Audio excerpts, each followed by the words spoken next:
Welcome to the CMO Whisper Show. I'm your host, Steve Olensky. Part marketing practitioner, part ad agency veteran, part journalist. I was a writer for Forbes for 10 years.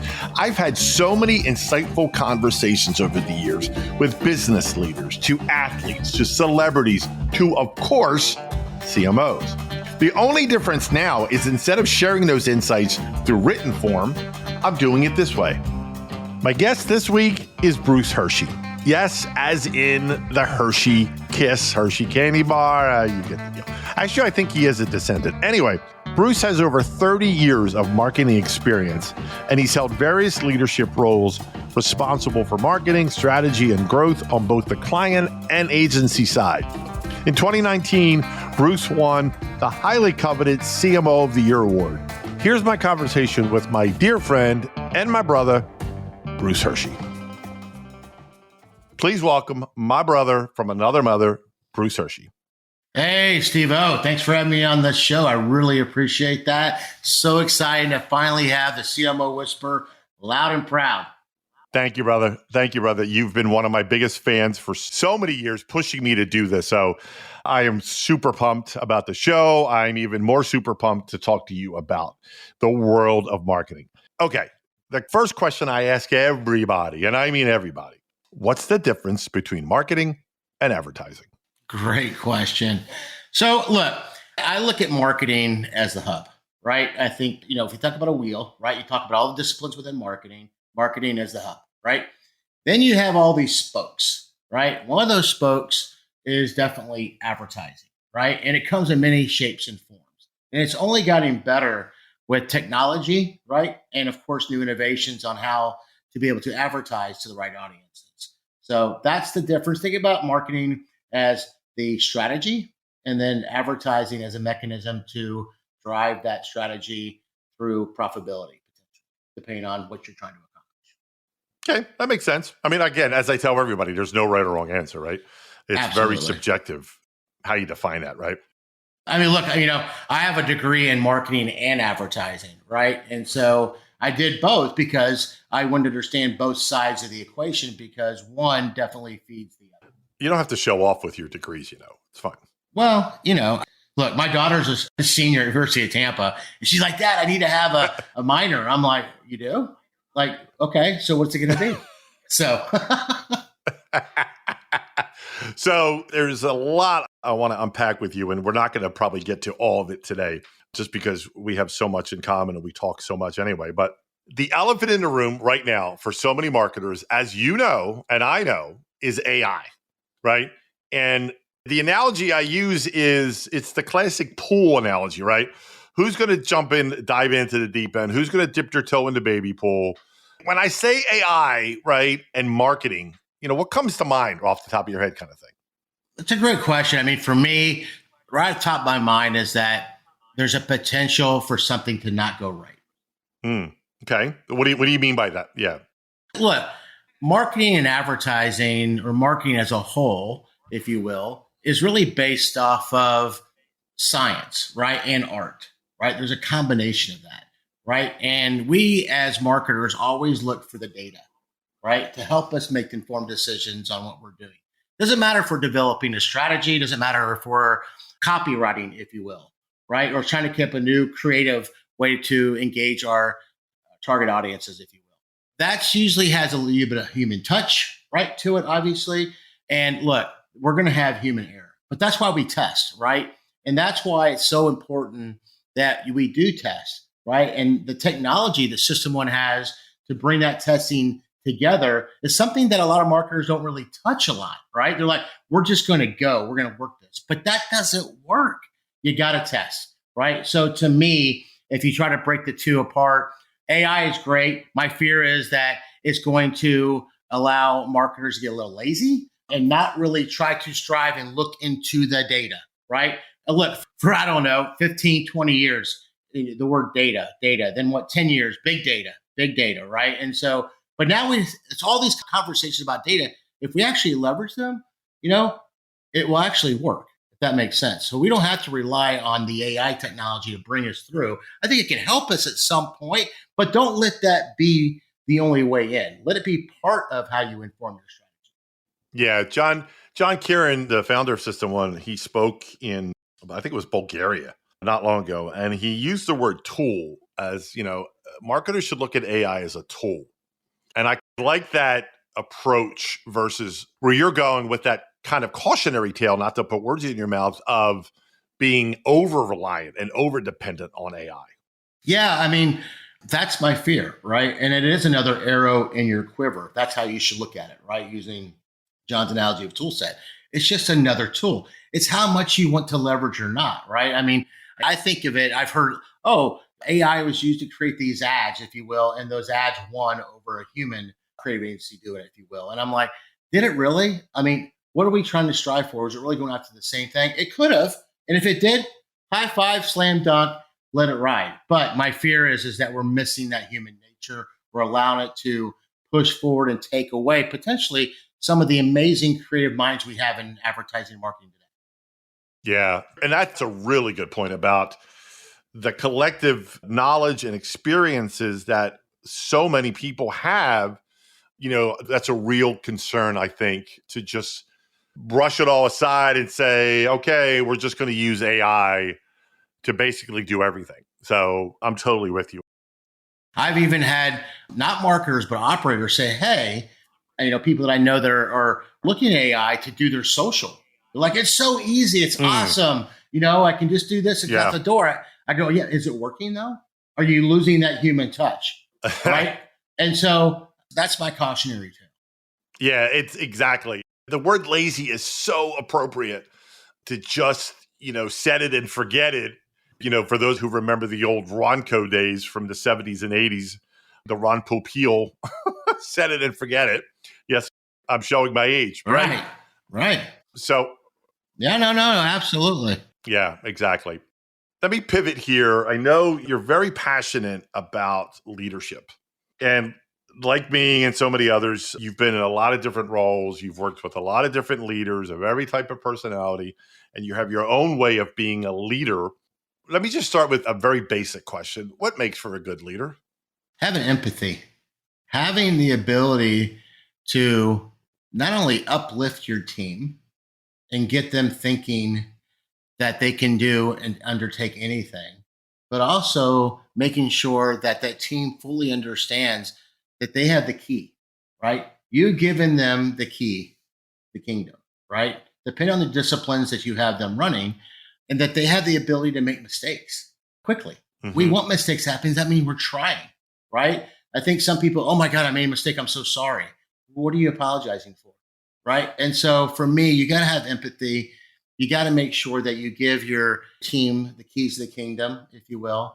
Right. And at the same time, make sure you're always coaching and mentoring them. Right. Don't be a leader that sets it and forgets it, sort of like we've heard before in the past. Like, I set the strategy, I got my team right up, and I forget it. Keep engaged with your team. You'll be surprised on what they come to you with, what they've uncovered, and where they're thinking. And you may be surprised, right? Because I can tell you right now, if you do not embrace your team and you encourage them, right, and help and guide them to be successful, they're just going to be a team that floats, right? I look at this, my symbolic system, you heard me talk about the key, Steve. So I remember when I joined Tailored Brands, right? And I got a very diverse cross-functional team. It was amazing, but they were floating before I got there. They didn't really have a leader that understood them, that would give them not 10 minutes, but would give them an hour of their time and not only talk to them about what's on the agenda, but also how can we make them better? How can we become a better leader themselves, right, for their teams? So my symbolic system was actually, I went and got these cool, I had 7 direct reports. I had 7 of these. I went to the flea market, I think it was, or whatever it was. I found these really cool old keys. And I gave each individual leader their own key. And that was their key to the kingdom. I trust you with my life, right?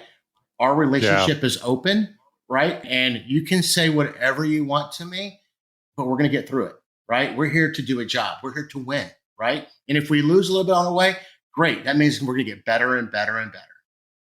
I'm always reminded of, there's 2 Steve Jobs quotes that I always refer back to, and I think they're from him. The one is, I never want to be the smartest person in the room. And the other one is, he told a story about, I think it was the early days of Apple, and they are hiring a bunch of people, And he called them together and said, listen, we don't hire you to tell you what to do. We're hiring so you tell us what to do. That's right. You know, That's right. I love that. I love that. Absolutely. Right. You know? And for me, and Steve, you've heard this, but I have a couple acronyms that I've used right throughout my career. As I have the 3 L's and I have the 3 B. Right. And I started the 3 L's with my daughter. It was something that I thought it was really important to her. So every day before she'd get ready to go to school, we would, hey, make sure you focus on the 3 L's today. What are they? Lead, laugh, and learn. Right. And to this day, she has definitely embraced those things. Right. She doesn't follow, she leads. Right. She laughs. Right. And she's always learning. Right. And I said, you never know what you can stop learning. So as I evolved a little bit with that and brought that more in a professional manner, I looked at the 3 B's. Right. And the 3 B's are very similar in nature. They're actually a little different. Right. And the first B is be bold, be brave, and be brilliant. Right. And I say that a lot to my team. Right. My teammates, they ask me a question. I go, are you being bold enough? Are you being brave enough? Right. You add a little bit more to that, be a little bit more brilliant. Right. Be different. Right. Stand up. Right. And as you heard when you read a little bit of my bio, I want them to be curious. I want them to be always asking questions to uncover, something that maybe not have had a chance to be uncovered before. Yeah, no, it's a great point. And you can't say that enough, right? You can't reiterate that enough to your team. You can't. Yeah. Absolutely not. So one of the things you and I talk about all the time, amongst the many things, is this world of omni-channel that we're into. And there's so many platforms. There's so many different ways to connect to consumers. It gets a little overwhelming, right? It does. From your perspective as a marketer, tops of gas pumps, right? I mean, it's everywhere. From your perspective as a marketer, as a CMO, is there too much? Can a brand use too many platforms? I think that's my first question. And then the follow-up is, how do you know which platforms to use, right? Is it merely a matter of just testing? And I don't mean to make that simplistic, but I always get the feeling, Bruce, that so many brands just feel like they have to be on every single platform they can. And I don't think that's always the case. So I'm curious to hear your thoughts on omni-channel and all the different platforms. But I'm going to go into your second question first, because it was, how do you know which platforms to go in, right? And then your first question was, right, which platforms do you go in? Is that right? It's like, there's so many, pick it. Right? And so for me, it starts off in understanding your audience, right? That's what you have to understand first. Who is your audience? Where are they at, right? And oh, by the way, those aren't hard things to figure out today. 10 years ago, yes. 5 years ago, maybe. But today, if you know who your audience is, right, and you have not only your own first-party data, right, but you also are leveraging maybe second, third-party data to create lookalikes, you know who your audience is based off the personas or the cohorts you've created. Full stop, right? And then as you double-click through those, now you know where they play. Right? You know where they're looking on social. Why Facebook over Instagram? Why TikTok over Facebook, etc. Right? Are they opening their emails? I could go on. Are they looking at the gas pump, Steve? Right? Whatever there is, And then once you capture that, you bring that in, then you start working with your media team to figure out what that strategy is. How are we going to reach these audience in the most effective way to deliver the highest return? Right? That's what we're looking at trying to accomplish here. So if we don't do that first, you're right. Oh, there's one other thing I forgot about. What's your budget, right? Because if you have hundreds of $1 million in a budget to play with, you have that flexibility to go across that. So you're trying to, find that consumer, if you will, right? Versus being really razor sharp saying, we have a mission, we have a strategy, we know where they are, and this is where we're going to be. We're going to leverage TV for branding. We're going to use digital for direct response, if you will, or out of home for direct response, depending on what it is, right, that we're trying to accomplish. I'll piggyback on your gas pumps. You can use gas pumps for direct response. I think about Shell. You drive into Shell, you do it. Hey, join our loyalty program to save 25% off gas. Guess who's going to do it? You can scan the QR code and do it right there. Not only do they capture the consumer, they have it in their database now, and now they have a loyal customer, potentially, right? So you have to decide, what do we have in budget? Who's our audience? where are they at, and what's the least path of resistance to convert them. Yeah. And I think, and I was just having this conversation with someone else the other day about the quote, tried and true methods of like email, for example. Don't discount that because it's quote, not sexy or digital. And even direct marketing still has a place for some brands. That's right. I mean, look, I remember, so I was in the SMS game, in my career. And, I remember when it came out, oh my God, direct response, we're right on the consumer's phone. They're not used to it. You're going to get immediate gratification, not only for the consumer, but for the brand, if you will. It's a win-win for everybody. Email was like that too at one point, right? So for this to, evolve, is like everything's noisy today, right? So how do you make your message or your call to action really impactful so you still stand out? That's what you have to accomplish.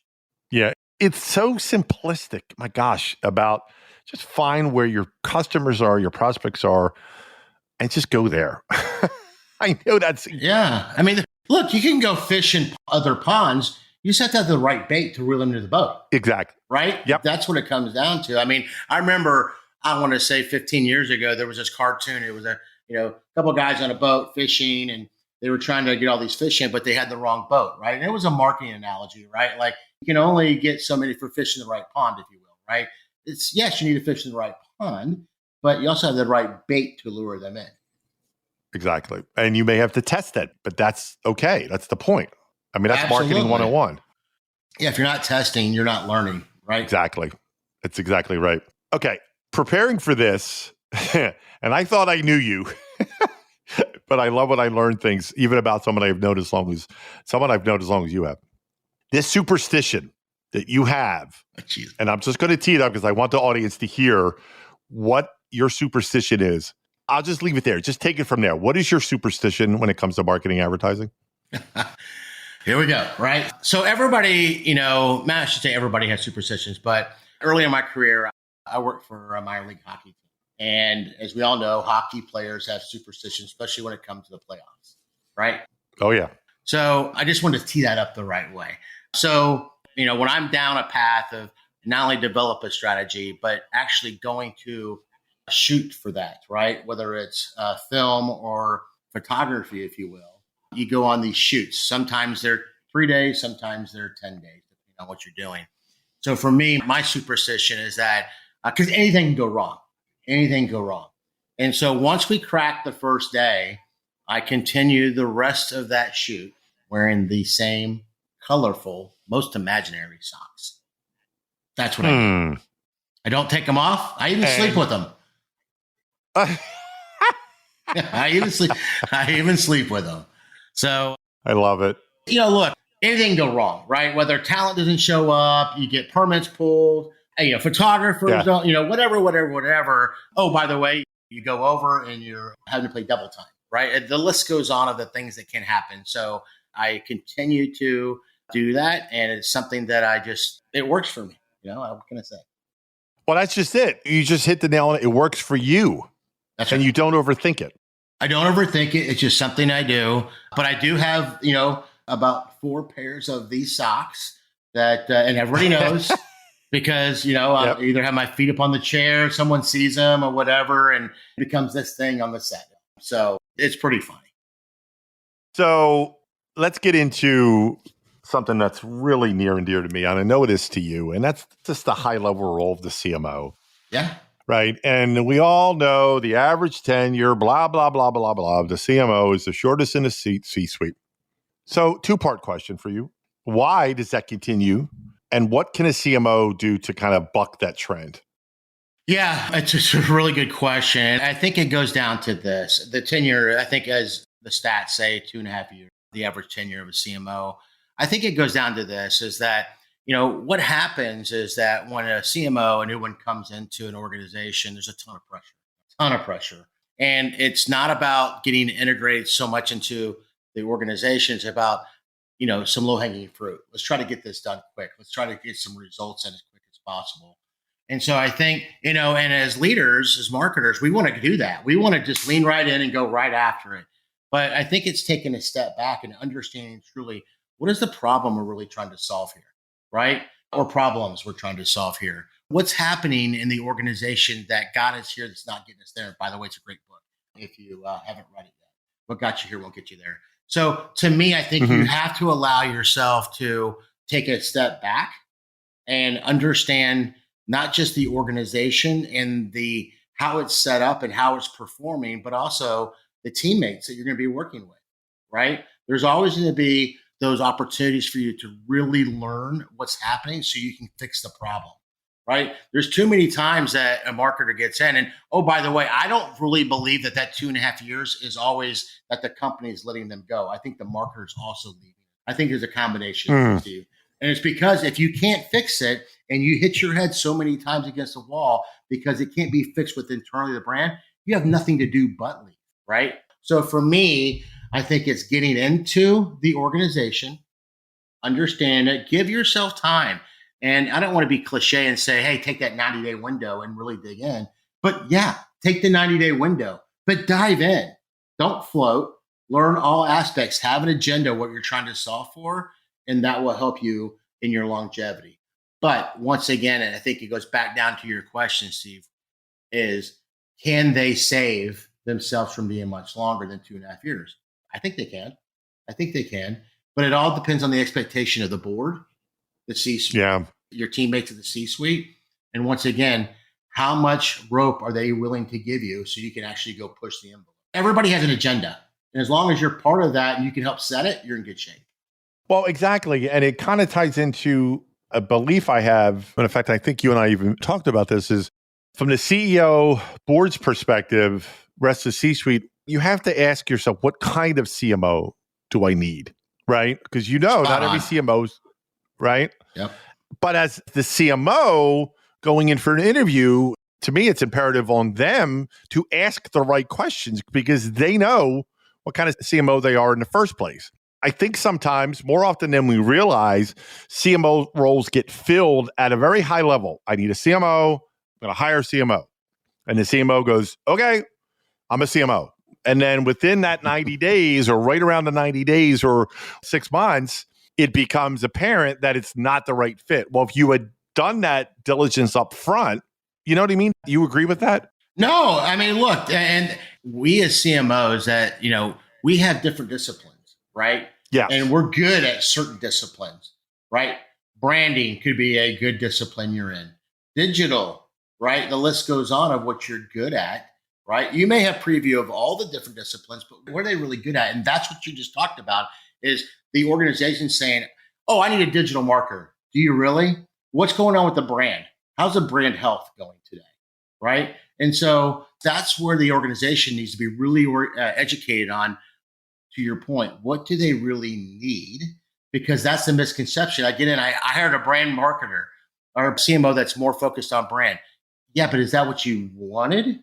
Because if you really know what you wanted, that's what you got. And you and I both know, with all the friends that we have out there that are CMOs, that happens more often than not. Exactly. And all that gets then rolled up into one, which leads to the average tenure being what it is. That's correct. That is correct. So I think it's truly in the interview process, if you have that opportunity, really dig in, ask the right questions, make sure they understand what they're looking for and what you're going to provide to them. Yeah. Yeah, exactly. And the onus is on both sides. Yep, absolutely. Right. It is. It cannot just be I'm applying for a role of a CMO or I'm posting a job for a CMO. There's got to be more to it than that. That's right. And go beyond the job description, right? You read these job descriptions half the time. They're very general in nature. But sometimes when they are specific, they really don't know what they're looking for sometimes, right? Sometimes exactly. Time, right? And so then you end up going through call after call trying to find, is this the right fit, right? Exactly. And really dig into the values of the organization as well. Do they align to yours, right? They don't always have to be, but think about the values, the cultural values, the mission. Right? Yeah. Really think about that because that's also a break. Yeah, that's true. You're right. Hey, looking at your career as a whole, I mean, is there anybody, one person you would go, that person probably had the biggest impact on my career? I haven't thought about that in quite a while. And you didn't even tee me up for this. So there is. And I remember when I was in college and I started a little mobile detail business.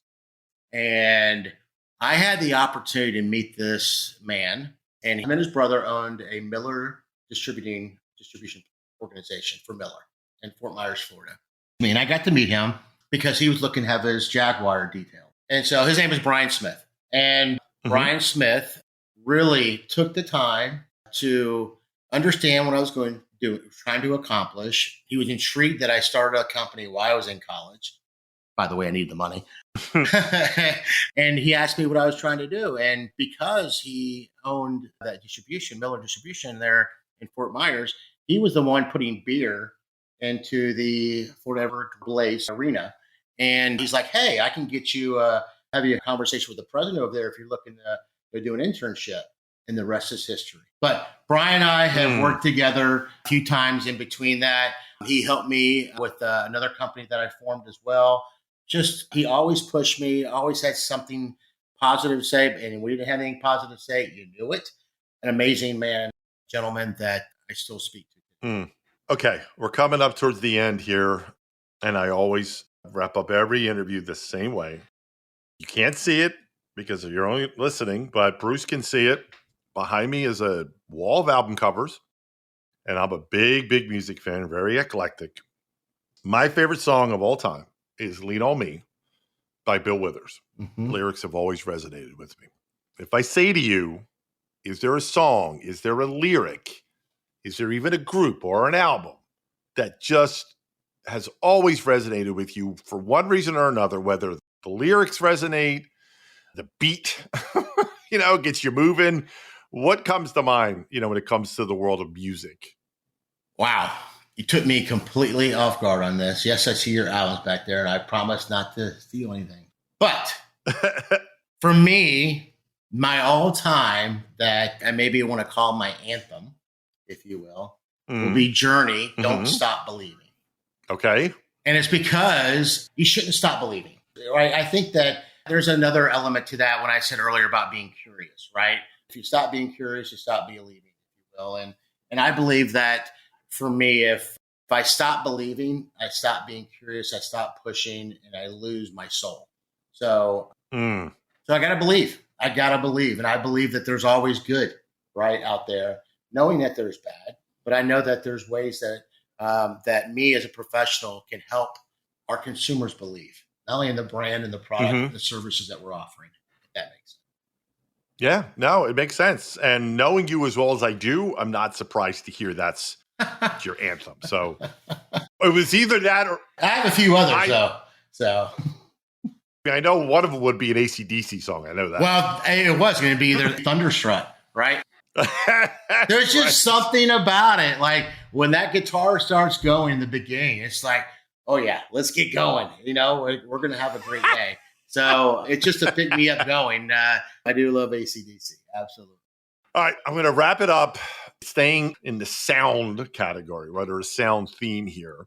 As I was putting together my studio and I have my album covers, and music, and I always want to ask people about music. And this phrase came to me, and it's the sound of marketing. And I went, what does marketing sound like? So I'm hitting you with that very, very high level, what kind of question is that? What does marketing sound like to you? A symphony of all the instruments coming together to play that perfect tune, right? Yep, in total harmony. It's not high, it's not low, it's very streamlined, right? But in the moments that matter, right? And so to me, that's what marketing is. It's a symphony with all the horns, all the percussion, everything hitting at once, right? In perfect harmony. Yeah. Yep. Again, like a lot of things that we talked about, there's no wrong answer. There's not. I was going to say AC/DC again. But it's not, right? I mean, I think there's moments when that plays, but for me, the sound of marketing is a symphony. It's like everything is perfect. In unison and harmony, yeah, exactly. Yeah. Everybody knowing their role. Absolutely. Yeah. Absolutely. Well, listen, my friend, for those of you listening, this is nothing for me and Bruce to have conversations. We're just recording it. But I cannot thank you enough for coming on. You are my brother from another mother. I love you dearly, man. So thank you. Hey, man, thanks for having me, Steve. This has been a blast. I am so excited for you on this journey. And I hope everybody not only listens to all these episodes, but make sure that you leverage them. There's a lot of great stuff happening that Steve brings to the table. So thanks, Steve. Yeah, thank you so much. And no, I did not pay him to say that. Thanks again. Bye-bye. Thanks, buddy. Bye. Well, that wraps up another episode of the CMO Whisperer Show. I hope you shared this episode with your friends. And if you have not already, please subscribe to be kept up to date on all the latest episodes. And if you're so inclined, leave me a review on your favorite podcast platform. Thank you.